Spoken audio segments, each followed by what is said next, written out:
Hello, my name is Mark Yancey. I worked for years with community justice initiatives, and I'm involved in various restorative justice related projects at the present time.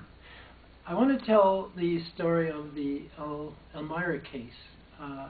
I first knew that that was a case of interest when in the early 90s I was at a restorative justice conference in Minnesota, and at the opening they had a sort of a social time in which we were kind of meeting new people, and I met this one gentleman who said, "Hello, my name's Hans Bosserup. I'm from Denmark." And I said, "Oh, I'm Mark Yancey. I'm from Kitchener, Ontario." He said, "Kitchener, Ontario, the Elmira case." And that's when I got a bit of an inkling how far this story had spread. And so I wanted, in these few minutes, tell you a bit about my version of that story. I was a volunteer with Mennonite Central Committee and was assigned to work in the probation office to find ways to have volunteers from the churches get involved in working with persons who had offended.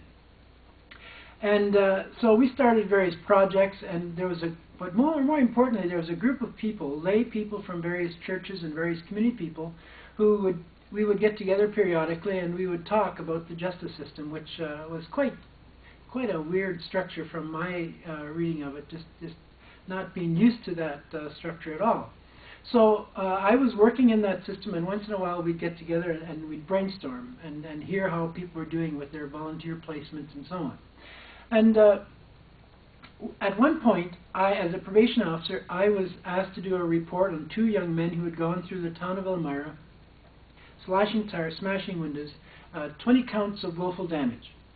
So I, as a probation officer, got the request to do the report on these two guys. So that night, I just happened to have a meeting with this group of volunteers, and in the course of the discussion as we were brainstorming, I told them about these guys who had done all this damage in Elmira, and I said, wouldn't it be neat to have these two guys meet their victims? It was a safe thing to say in a group like that, and everybody said, yeah, that's a great idea. But of course, then my probation officer had kicked in and said, oh no, we can't just do this. We have to get permission. The court sees this. This would be contempt of court if we interfered in this process. So we talked about it, and you know, it could have died there, because you have these great discussions, then everybody goes back to their jobs. But Dave Worth worked with MCC at that point, and he was one of the people that I would connect with, and remember him raising, you know what, maybe we should do something about this. And so I said, well, I don't really know if I could, how to do it, but I thought maybe I could do an addendum to the pre-sentence report. So that's what I did. I wrote a pre-sentence report on this person, giving a family background, some of the facts on the two of them, the two men, young men, and I put an addendum on the back in which I said I thought there could be some therapeutic value from having these two young men meet their victims. So I sent it into the judge ahead of time, and as it was a tradition then, I would go into the judge's chambers before court on that day when he'd read the report and to see if he had any questions. Well, he had a question about this. He said, oh, this addendum you have here about meeting their victims, I don't know if I can do that. And then he said something about, maybe I don't know if there's any precedent, and in law that's always a big thing, is having a precedent, which kind of says if something hasn't been done before, how does a new idea ever really get in? I mean, that's one of the ironies of the situation. So anyway, he said, said something about looking for a precedent, and we went off and sat in the courtroom, waited for him to come in. And when he came in, he ordered that in the company of Dave Worth and myself, we should go and meet each one of the victims. Take these two men to meet each one of the victims and find out what the damage was, what was covered by insurance, and what the victim was out of pocket. So we had our assignment. The interesting thing about that was, though, that the judge really had no authority in law to make that order. There was nothing in the criminal code that allowed for a judge to order an offender to meet a victim, which you'd think is really what it's all about, is problem solving, but it shows you how bureaucratic the system has become and how it's isolated people in various sides.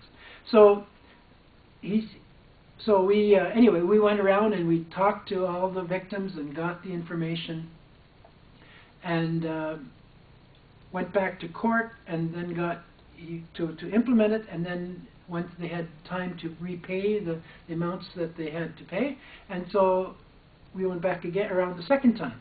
And now, you know, there's a lot of emphasis put on preparation of people ahead of time. This, we just went to each one of the door, and they knocked, and we stood back with our clipboards to take notes, as good researchers do, I guess.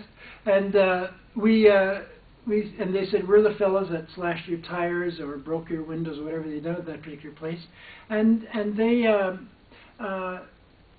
people would be surprised the first time, but generally they were civil, and they had some complaints about the way that one guy had his car parts were from, had to come from Sweden. They had all kinds of issues that this had led to.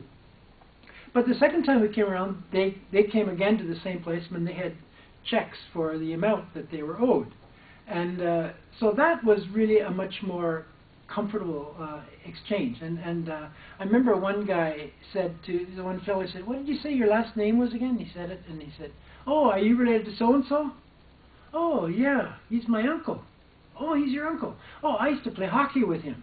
Well, any offender who has a uncle that plays hockey can't be all bad. So you got a sense that they were kind of making connections with each other, and we're really working it out in a way that helped to kind of bind them back into the community. And somebody said, I remember another guy said, you know, if you ever walk down this, if you ever see me walking down the street in Elmira, be sure to say hi, because we're square now. You know, you've made it right. But the one woman I really remember was a woman who had lived in her house. She was born there, had grown up, had gone away to teachers college and was a teacher, then got married and moved back with her husband. He had died about a year before they threw a brick through the picture window, and she described how that had shattered her worldview. She had never locked her doors, never felt unsafe, but suddenly she couldn't stay alone in her house, and her grandchildren would come and stay with her because she was so frightened by that brick coming through the window.